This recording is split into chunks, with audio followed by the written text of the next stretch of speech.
My sister-in-law ruined the meal I made, so I lost it on her. Made it really, really salty. My sister-in-law, Ashley, is, for lack of a nicer word, obnoxious. Okay. She constantly does whatever she wants, even when you ask her not to. She thinks she's above everyone else, even when she's so wrong. She has this very stereotypical baby sister attitude where she acts like she can do whatever she wants and nobody is allowed to be mad at her because she's the baby. Yes, that's something that she regularly says. And by the way, this comes from Pasta Sister-in-Law, and if you want to submit your own stories, go to the r/OKStorytime subreddit. And I'm Angie. I'm Carly. And we're here to give good advice, goofily, but we don't have all the answers. We just know what we would do in the situation, but let us know what you would do down below. So, OP says, my husband says that she's the youngest of their family, so her acting that way is normal. But I pointed out that I'm the youngest of my family, and I've never acted that way. I don't like my sister-in-law, but I've been polite and kept a peaceful relationship for my husband's sake. Until today. Today was the first time since 2019 that my husband or I have been able to see our small friend group in person.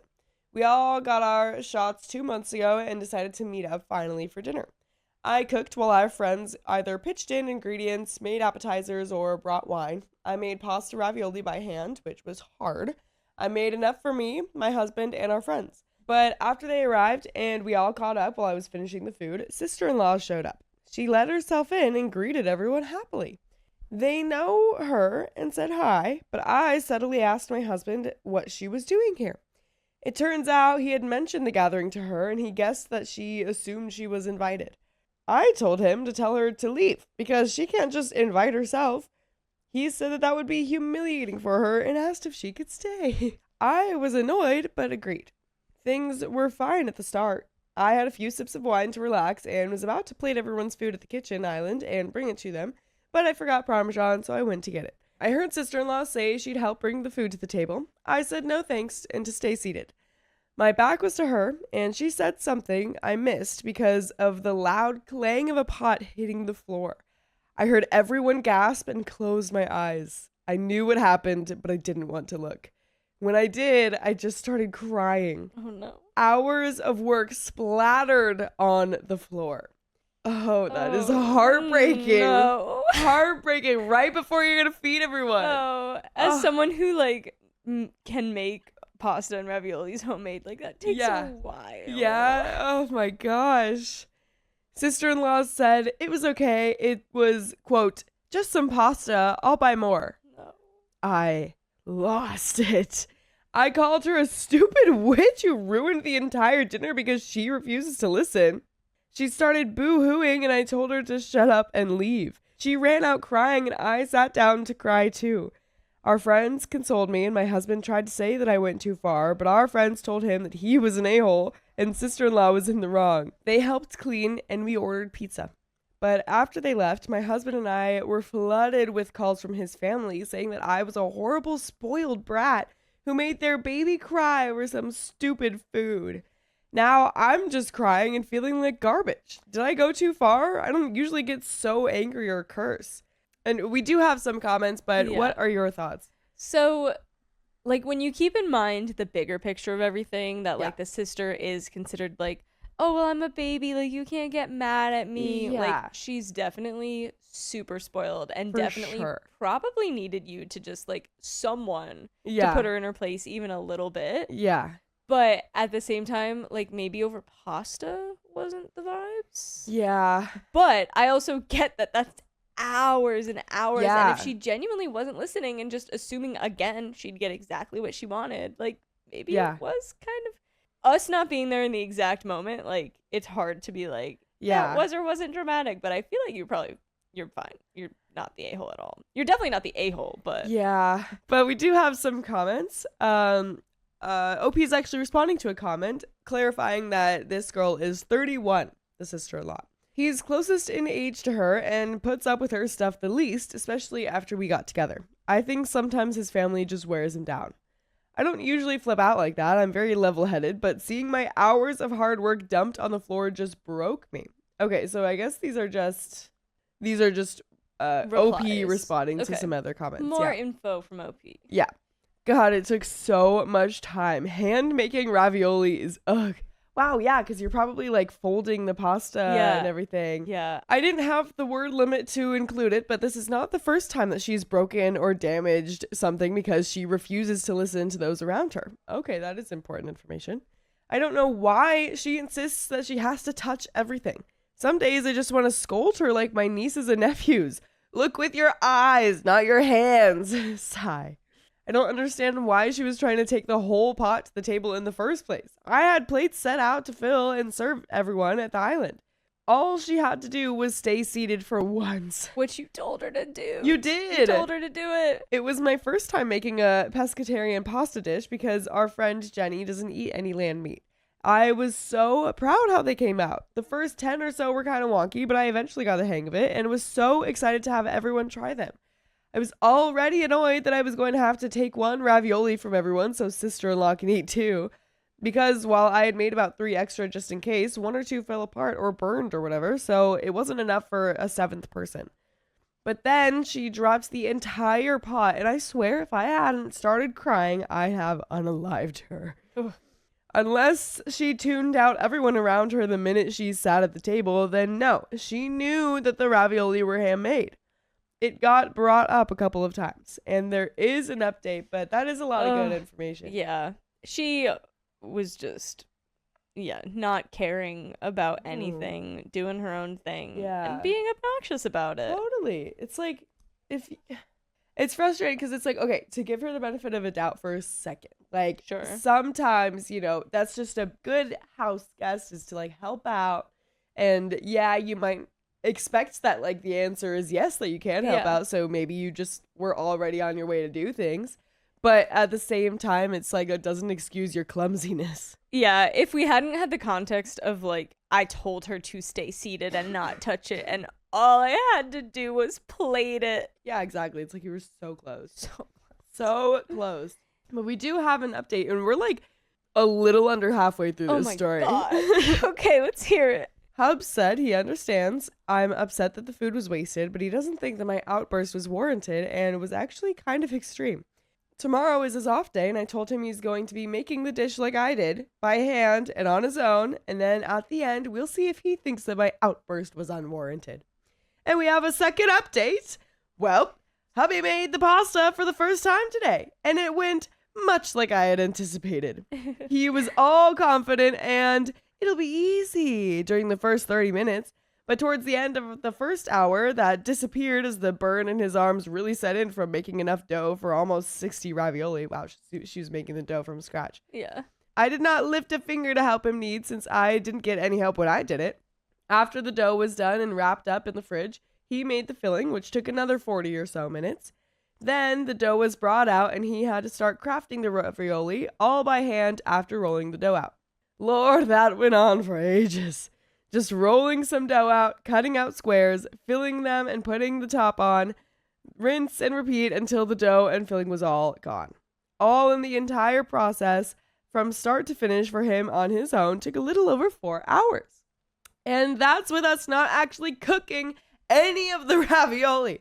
Also, he didn't make any sauce or cook any shrimp for the ravioli to be served in or with.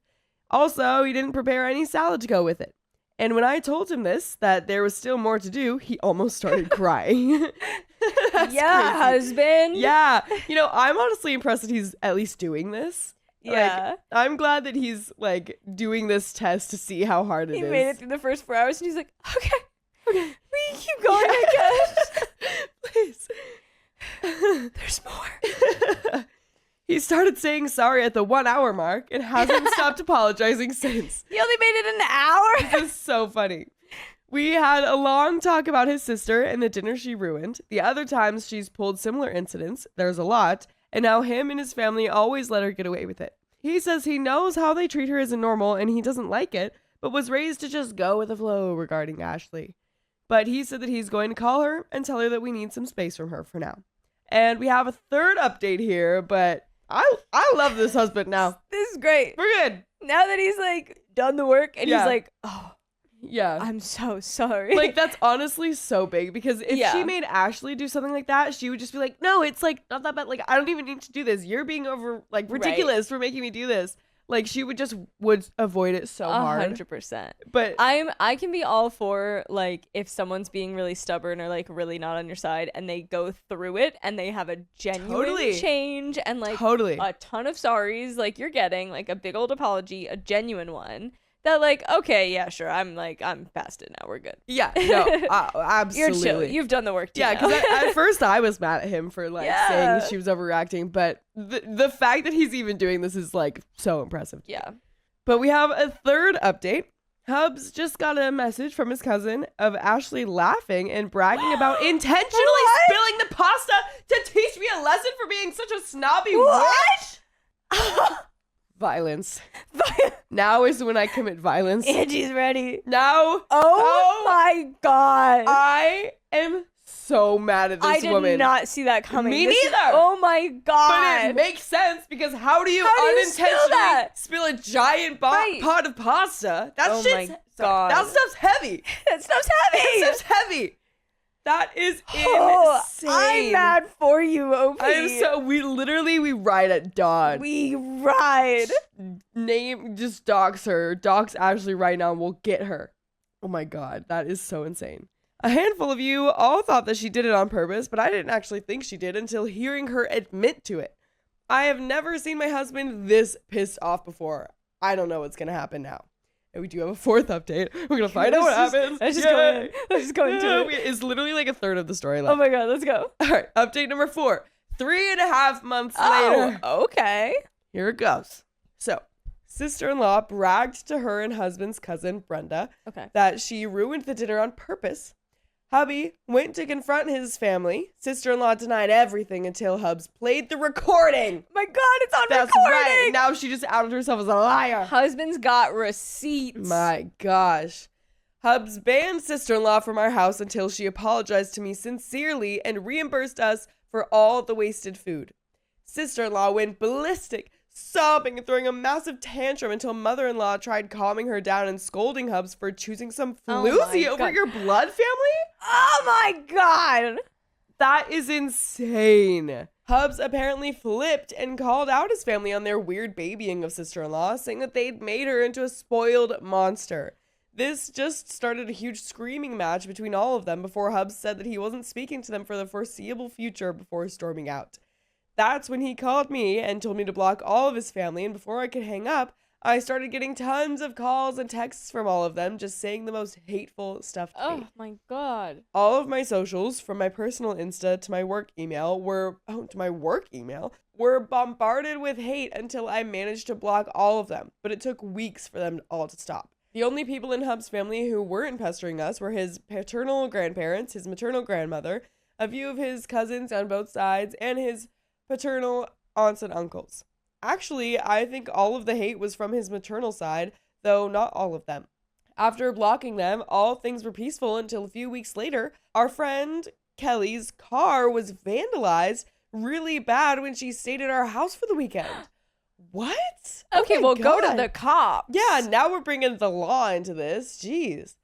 I'm talking the sides were keyed, all the tires were slashed, the windows were spray painted, and they even tore off the tag and shoved it down into the driver's side door where the window slides down. We checked the doorbell cam and it was sister-in-law and brother-in-law. Seems that they mistook Kelly's car for mine. I lent my car to my mom since hers needed new tires and I could use Hubs if needed, since both Kelly and my cars are black. Needless to say, we called the cops, and Kelly pressed charges on both of them. Good. Yeah. Thankfully, with the video evidence, she said she was able to make a no-fault claim against Ashley, who had insurance, and Kelly got her repairs paid for, though barely. Sister-in-law and brother-in-law getting arrested caused a huge rift in Hub's family between those who don't think it was necessary that they be arrested. Most think they should have just paid for repairs out of pocket. No. And those, yeah, definitely not. And some think they got what was coming to them. Also, the arrest cost brother-in-law his job at a university. Hub's cousin Brenda, who is keeping us in the loop, told us that anyways. We didn't look into it. Brenda also informed us that during the whole family drama thing, it was revealed that Ashley is only their half-sister, according to the maternal grandmother anyways. Seems she verbally tore mother-in-law to pieces after mother-in-law insinuated that sister-in-law hadn't done anything to deserve this treatment. Brenda said their grandmother said, "You felt bad that your husband didn't love her because he knew she was just your shameful affair, baby." Oh my god! What? Oh my god! Oh my gosh! The truth. That is crazy! Wow. There's so much to this story. Oh my gosh. Wow. But Grandma continued, "So you loved her more than your other kids in some twisted effort to make up for it. And you pulled your other kids into doing it too, and all you did was succeed in spoiling her rotten." Oh my gosh. And by the way, we have been attempting to spoil you rotten with full episodes of stories just like this one on Spotify, iHeartRadio, Apple Podcasts, or whatever your favorite podcast app is. Just search OK Storytime. We have so many episodes you'll spoiled with entertainment. But wow, there is more to this story. But go Grandma for finally saying something. And she has like the credentials to say something too. Like, no, when Grandma says something like that, like everybody listens. Everybody listens because one, she's speaking facts, and she's they're facts. Yeah, she's digging deep. She's talking. This is a freaking affair. These are the deep psychological reasons why you're doing this, and you've been doing this her whole life. And also, it's her own mother that's doing this. So thankfully, this is happening. I'm so glad we've got Grandma on our side. My goodness. Wow. But we do have a little bit more into the story. Brenda told us more, but that part is what really stuck in my mind. Honestly, hearing all of that was unbelievable for me. I had no idea this level of drama was buried in my husband's family. Then again, neither did he. And all of this snowballed from a ruined ravioli dinner. Hubs and I have decided to distance ourselves from that part of the family for now. After handing Kelly a copy of the video of sister-in-law and brother-in-law tearing up her car, we more or less washed our hands of dealing with them all. And I've been way less stressed lately. Hubs too, that we've both noticed. So not a terrible ending, and I would agree. Honestly, yeah. That brought out exactly, I feel like, what you all needed to hear. Yes. And now you guys can do, like, with that what you will and move on. And yeah, exactly. I mean, like, terrible for Kelly's car and for your pasta, but absolutely. You're free. You're free. Grandma laid the facts. You're free. Yeah. It all started with just all that needed to happen was your husband needed to make that ravioli and see how freaking hard it was. Yeah. And then everything fell into place. Everything fell into place. I mean, it got rocky on the way there. But it was necessary. My mother-in-law throws a tantrum over babysitting, and I've had enough. Well, obviously she can't babysit because she's a baby. I have been fighting a boundary war with my mother-in-law since my child was born. Before my daughter was born, my mother-in-law offered to quit her job and be our full-time daycare. The pay she wanted was not something we could afford, and so we expressed that it wouldn't work for us. She responded that it was not about the pay, but that she wanted to spend time with our daughter. By the way, this comes from CDemand8655, and if you want to submit your own stories, go to the r/OK Storytime subreddit. I'm Carly. I'm Angie. And we're here to give good advice goofily, but we don't have all the answers. We only know what we would do, so let us know what you would do in the comments.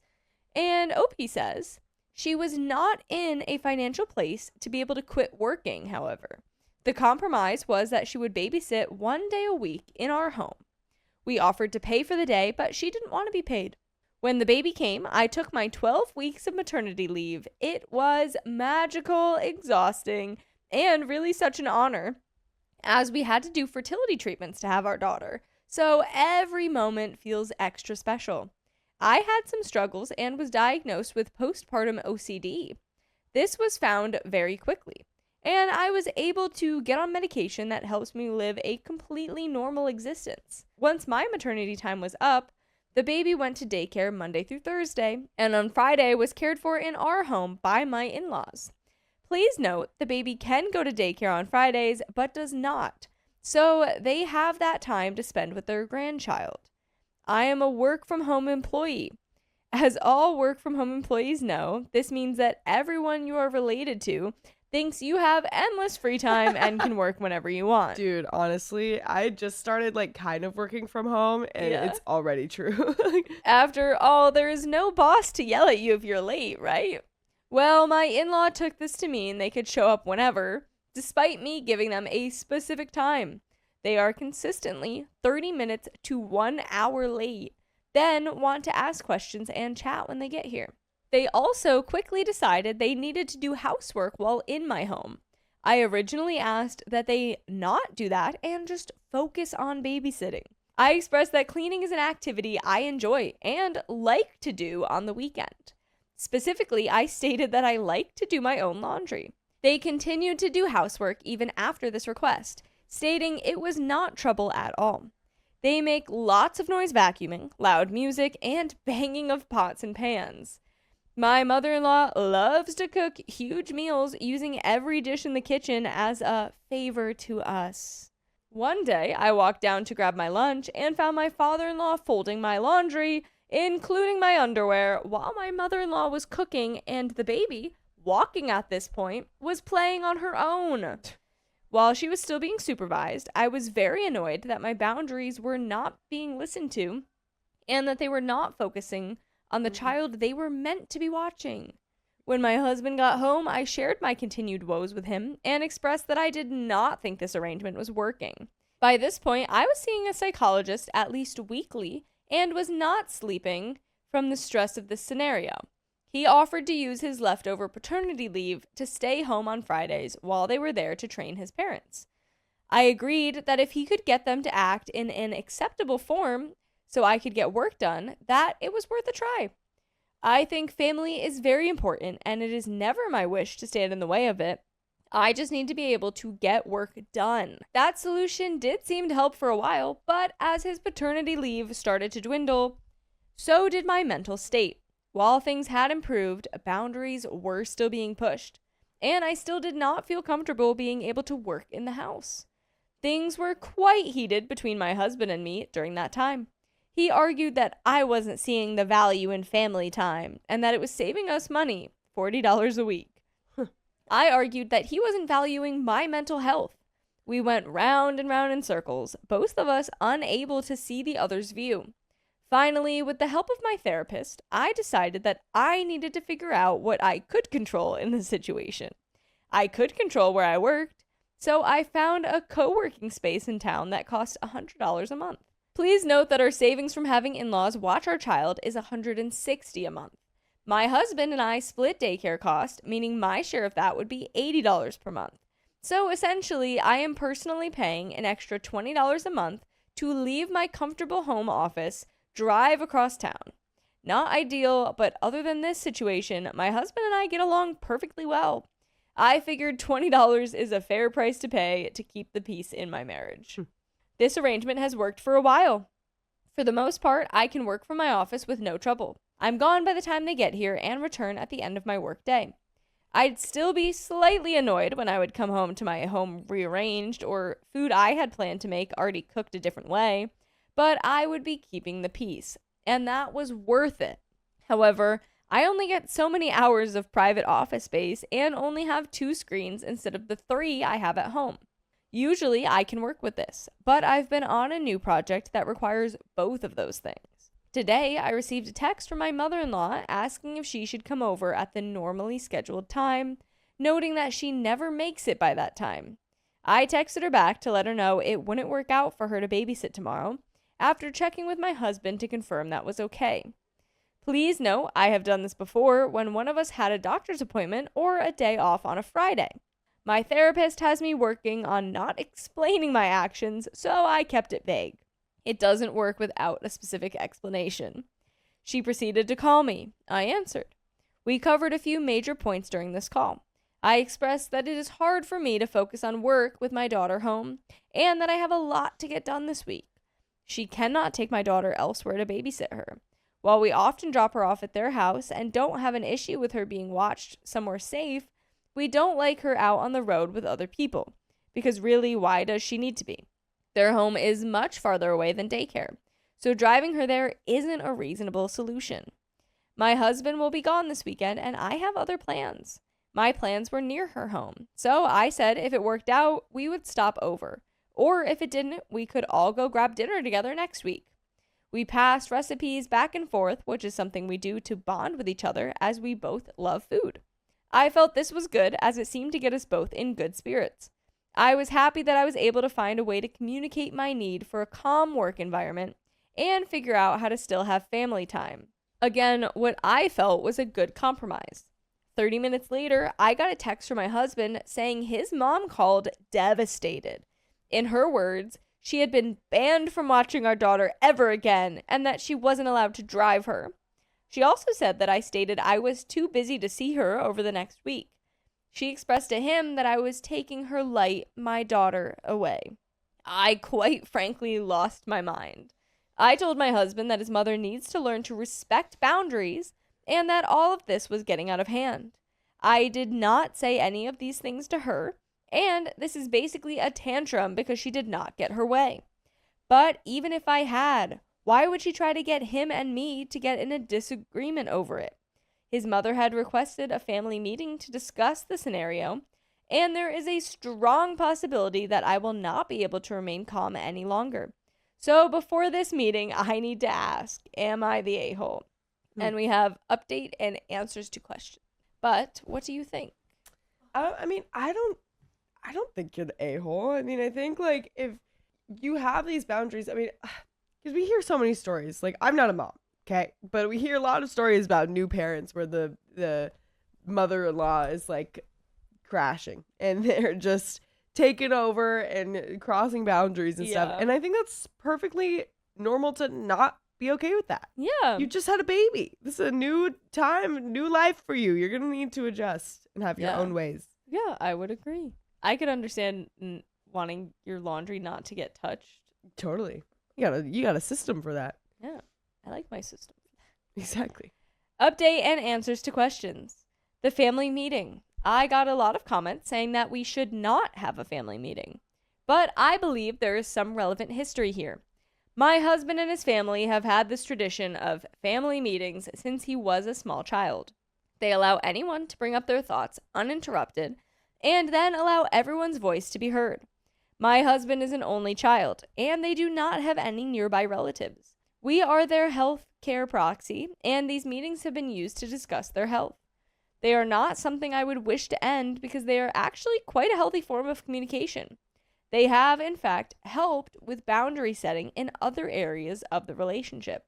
And then we have some extenuating circumstance. Another note I got a lot was that we needed to cut off contact, and that my husband should support me more on his parents not needing so much time. I think it is helpful to know that his father has a deteriorating disease. While he is doing well and it does not impact his ability to watch our daughter at this point, it does mean time is now limited. This has been especially hard on my husband, who feels he is slowly losing his hero and mentor.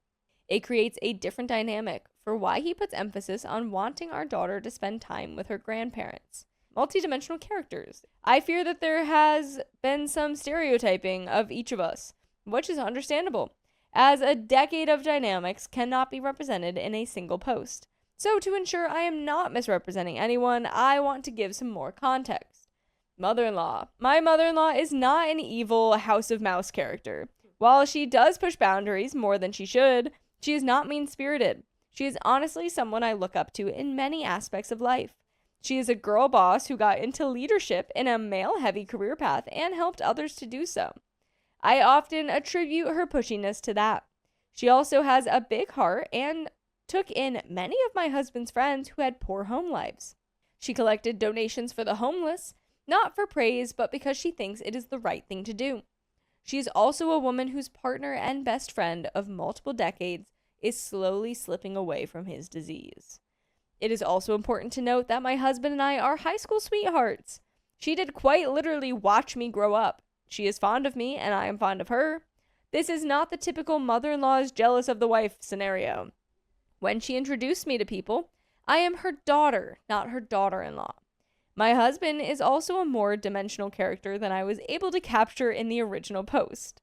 While we have our things, as everyone does, he truly is my very best friend. He's chased an ice cream truck for blocks for me, hand-carved me a ring out of wood, and watches my game shows with me, even though he hates them. Oh my gosh. If that isn't love, what is? That's so sweet. That's so sweet. It's also important to note that he does care about my mental health and is not the toxic macho male stereotype some have assumed. He brings me chocolate on my bad days, talks through my thoughts with me, and even offered to go to therapy sessions and pay for them. The dynamic with his family just often puts him between a rock and a hard spot. Some in the comment section seem to believe that he never stands up to his mother. That is not accurate. In fact, the reason they often communicate through me is that they are a bit too harsh with each other. They both prefer to talk to me. I, too, am not quite the doormat this seems to have made me out to be. In many facets of these relationships, I do make strong boundaries. For example, holidays. I set the boundary that we, husband, daughter, and I, are to have time for just our nuclear family. Everyone knows I won't budge on this, and accepts it begrudgingly, of course. While I am capable of this, it does become difficult when hubby and I are not on the same page, which is why this scenario has occurred. I will also say that while I can set boundaries, their family dynamic is very different from mine. My family accepts softer boundaries. I prefer to do my own laundry. Boundary exception, action stopped. They require a hard boundary. You doing my laundry is not acceptable to me. Despite being together for an extended period of time, I still struggle with the hard boundary creation, as this isn't something I was raised around. Those sounded like the same exact boundaries setting. Yeah. You just phrased them differently. You're just trying to avoid plagiarism. Yeah. You're trying to avoid your own plagiarism. Yeah. These still feel like I'm being disrespectful. This is an area I need to improve on without a doubt. I fully understand that this element is not fair to me, which is why I put my foot down about this week. However, in-laws are not aware of the reason I got my office. They do understand that I have a hard time working while they're here, but they don't understand the lengths I've gone to or my mental health struggles. In this way, I may very well be the a-hole. I've been doing soft boundaries and shifting things, doing all the laundry during the week so there isn't any for them to do, instead of being more direct and allowing them to understand the full picture of the distress this has caused me. I'm going to interject one thing. Go for it. I don't think that avoiding the conversation and doing the laundry so they don't have any to do is setting a soft boundary. I think that's just continually avoiding it. Yeah. She's like, I'm doing all the laundry earlier in the week, so there's just none that they can do, and that's my soft boundary. Yeah. That's just avoidance. Yeah, because setting a boundary is like telling it to them and being like, no, yeah. This is my schedule, don't do it. But I mean, I guess you could look at it as it's like, oh, like we've set this boundary, this is what I'm gonna do to just kind of help enforce it. Yeah, I guess. But I definitely understand how it's avoided. Yeah, it feels more like these soft boundaries versus hard boundaries. It's just like, I'm not gonna talk about them because it makes me uncomfortable, versus, oh my god, I have to actually set the boundary. Like, yeah. Just tell them, stop doing my laundry. While I'm still not happy that she got off the phone with me and called my husband, I don't think it was quite as calculated as some of you are interpreting. I genuinely do think she jumped to the dramatics of what our phone call was about, not necessarily an outright lie. More of an extreme misunderstanding. Please note my husband did not automatically believe her and fully listen to my side. He also backed me up that she would not be babysitting this week before we even got the chance to talk. They did talk about other things on the call, such as upcoming appointments and another argument that they are in that I'm staying out of. You'll be happy to know that that was a hard boundary to both of them. This argument has nothing to do with me, and I will not be involved. This is not an option for me with the situation regarding my daughter, as I will absolutely be involved and invested in those conversations. By the way, you guys should absolutely be invested in more episodes of stories just like this. So go to Spotify, Apple Podcasts, iHeartRadio, wherever you get your podcast from. Search up OK Storytime. We have just a little bit left. Yeah, I'm really not sure. I don't really know either. I'm just kind of like, girl, set the hard boundary. Yeah, I think you gotta... Yeah, I guess thinking back to like what I was saying earlier, like... Yeah. I feel like that, I guess, wouldn't be a way to enforce the boundary, like doing it ahead of time. It is, but then it's just negating the need for the boundary. Yeah, exactly. I think that's what it is. Like, I think to enforce the boundary, you would have to be like, sorry, you need to leave. Right. Like There's sorry. like a consequence for breaking the boundary. Yeah, exactly. Like they come over to do your laundry or something or whatever else they're doing. And you're just like, sorry, can you guys go? Yeah. This is not the time. This is, we talked about it. This is not the time. Come back stop later. Doing this. Yeah, exactly. Yep.